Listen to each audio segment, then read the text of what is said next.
So Jess and I are back with another edition of our unnamed college football show. Honestly, unnamed college football show sounding pretty good right now. Better than all the other options. Better than every other option. I will say people have pretty much given up. Yes. On sending us names. Which is also better than the other options. Yeah, 100%. I feel like we're at a good point now. Yes. Where we're just going to pretend it doesn't have a name for the rest of the year and just never acknowledge it. Unnamed college football segment. I think it works. Yeah. I think it works. SEO, I'm sure they'll love it. Is it unnamed if we name it that? My brain's in a pretzel. I don't know the answer to that, but I do know, Lucy, that Stugotz voice. Dan, Georgia. Boop. They're back. Is boop. Back. Georgia did exactly what I expected them to do this weekend. This Georgia team I don't think is as good as in previous years. I think it's safe to say that. They have a new quarterback. They're just a five-star machine. They just rotate five stars in at every position, but sometimes it doesn't mesh and it doesn't click. But when they struggled against Auburn, I knew that they would then go on to kick Kentucky's ass. Yeah. I don't think that Kentucky was a great litmus test of how great Georgia is or not, because they hadn't really played anybody outside of Florida, who also we don't really understand right now. I would say it was everything I expected to happen, because that's what Georgia does. If it's like, oh, this will be a competitive game, they're going to beat the crap out of you. If it's a game they're supposed to blow the waters off, completely destroy somebody, they're going to keep it real close. Georgia's still my favorite to win the national championship. Oh, yeah, absolutely. And they have been for the last 12 months. Yeah, I'll say 12 months. Since midway through October 2022, I was like, they're going to win the next two national championships. And guess what? They won one.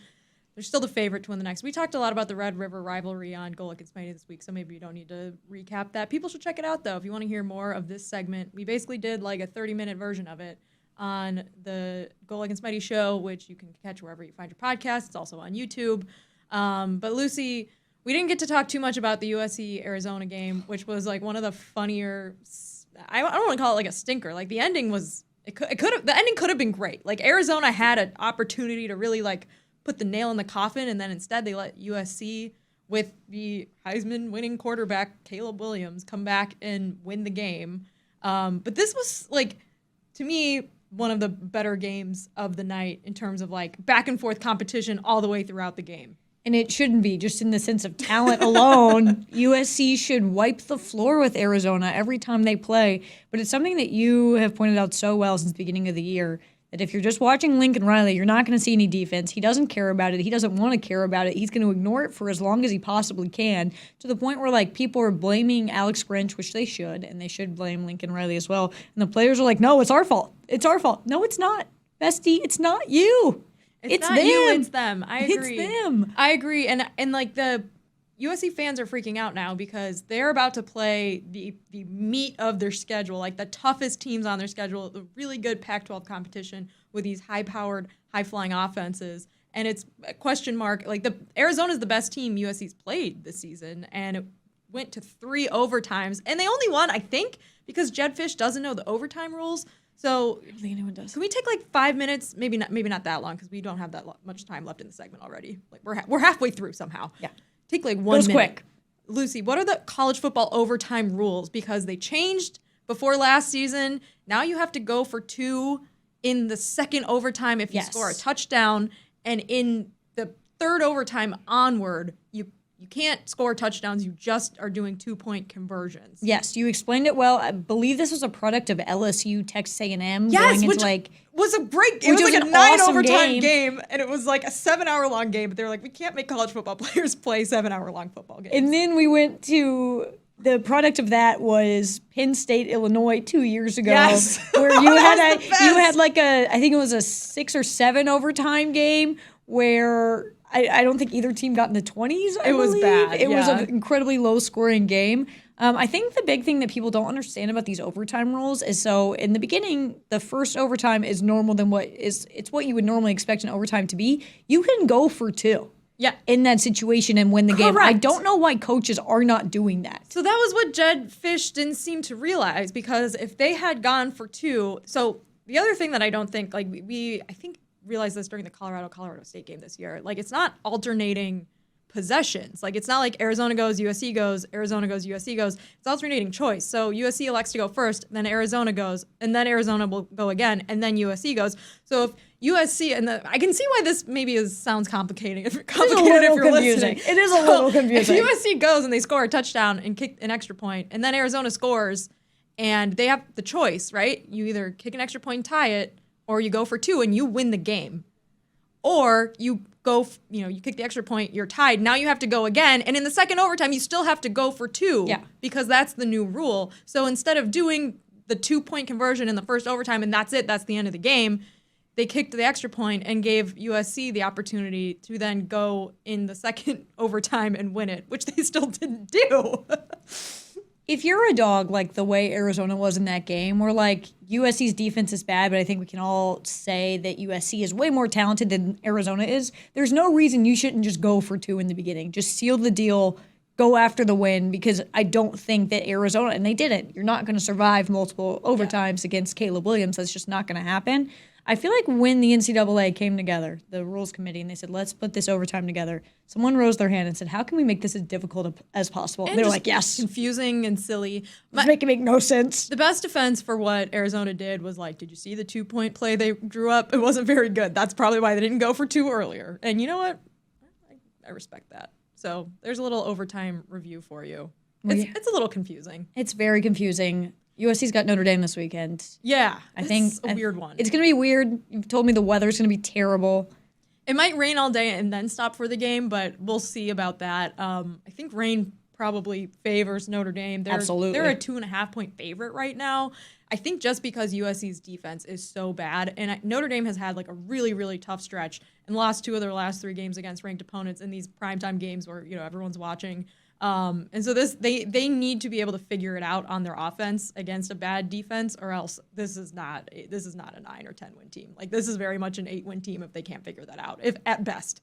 So it's a big test for Notre Dame, and also a big test for USC because now they're playing Notre Dame, and now they've got to play Oregon and Washington after that. So huge weekend for a lot of teams coming up. Louisville, who is now undefeated after beating Notre Dame, they're 6-0, their best start in 10 years. With Jeff Brom. Notre Dame got Brommed. Feels bad. And I'm sad about it. Happened to all of us. Happened to all of us. We're in a little like therapy, like, we got Brommed group chat right now. But Louisville's got like a pretty easy conference schedule this year. Like they're playing Duke, Miami, and Kentucky. Those are the only like air quotes ranked teams left on their schedule. They may all be unranked by the time Louisville plays them. And it kind of remains to be seen. Like the win over Notre Dame, I think, is huge for them, but like still kind of want to see like more body of work from this team. It's got, not in the style of football, but just in the situation they're in, it's got a little Big Ten West energy right now, where just by like luck of the draw, you might end up in the ACC championship. Because this is a good year for the ACC. You've got UNC. Duke is a little bit of a question mark now with Riley Leonard. We're just gonna. I still think Duke is good. Yeah, no, Duke is still good, but Leonard, leaves some questions to be answered. But yeah, Louisville feels, and I say Louisville wrong every time. People let me know that I can't say it. I literally can't do it. I've tried so many times, I can't do it, and I'm sorry. I literally try, and I can't, so I apologize. Please don't be mad at me. I'm doing my very best. They feel like a team that's just going to kind of luck in. Not that they're undefeated. They've improved a lot. They're a lot better they're than a good team. under Scott Satterfield. Excuse me. Brom's the prodigal son. He's back home. Some are saying they're as good as Georgia, so losing to them really not that bad. Yeah. It's like getting blown out at home by Penn State. They're probably the national champions. Hell yeah. I love this segment. But they play Pitt this weekend, and Pitt is finally decided to bench their transfer portal quarterback, Phil Dracovic. They didn't even bench him. They're like, you're tight end now. Well, we think. Lucy, we have a new segment called College Football Head Coach Role Play. Do you want to be Pat Narduzzi or the reporter here? I think I can be the reporter. I bet you do a great Narduzzi. Okay, I haven't really practiced it, so I might just read it straight. But this is what happened in Pat Narduzzi's press conference this week when asked about the rumors that Phil Dracovic had moved to the tight end position. All right, Coach, will he play tight end then? No. Again, rumors get out there. I guess, whatever you want to call it, he's been in the quarterback meetings. He's a quarterback, and that's what he is. Could he be a tight end someday? Yeah. But I'm talking down the line. He's a quarterback here at Pitt. You do a great Narduzzi. In the depth chart for the game notes, is he listed as number 3 on the quarterback depth chart? Who? Phil. He's listed as number 2 right now, but we'll see how the week goes. Did Phil run routes this past weekend at practice? Did he run routes? Yes. I don't remember. No, he didn't run any routes in a team period at all, ever. What about in the drill setting? Did he run any routes? I don't recall. If he runs routes, he's a tight end? Thank you, Pat Narduzzi. Thank you. The who question is phenomenal. It's the best part of all of this. Who are you talking about? Oh, man. Good stuff. Good stuff. So there's a lot of good games this weekend, Lucy. You're going to Colorado versus Stanford on Friday night. What else are we looking at this weekend? I mean, we have like 2 minutes left. We could talk for days about the Georgia Tech Miami debacle. We've been over it. All right, guys, we're moving still on. got enough. North Carolina, Miami. Listen to Thursday's postgame show if you want to hear Mike Ryan and Taylor do a little recap of that. But what else? What else do we have? The big game this weekend, Oregon-Washington. I think it's going to be awesome. I'm super excited for it. I think Michael Penix Jr. is not getting nearly enough conversation. I know Washington hasn't played a ton of people yet, or a ton of teams yet, but he's amazing. The numbers he's putting up are absolutely insane. He should be a Heisman front runner at this point in time, but I honestly think playing in Washington, playing on the West Coast has been tough for just his national, status. This game should rule. Oregon's defense has looked better throughout the season. It's Bo Nix, Michael Penix Jr. There are going to be a lot of points scored. I'm really, really excited for this. Yeah, Washington's receivers are Amazing. also so good. I think Oregon's probably got the slight advantage, and their defense is a little bit better than Washington's if you put them up head to head. But again, this game, I anticipate lots of offense, so I am very excited. It's the opposite of whatever's happening in the Big Ten West game that your team's playing in this weekend. Well, I have a great segue. So Iowa and Wisconsin are playing this weekend. Most likely the winner will go on to play in Indy for the Big Ten championship game. Saw a tweet this weekend. Both coordinators for Washington have Iowa ties. Come on home. Oh, God. We want you. Come on home. No, You're going to love it. Fly, you fools. Come back. Come home.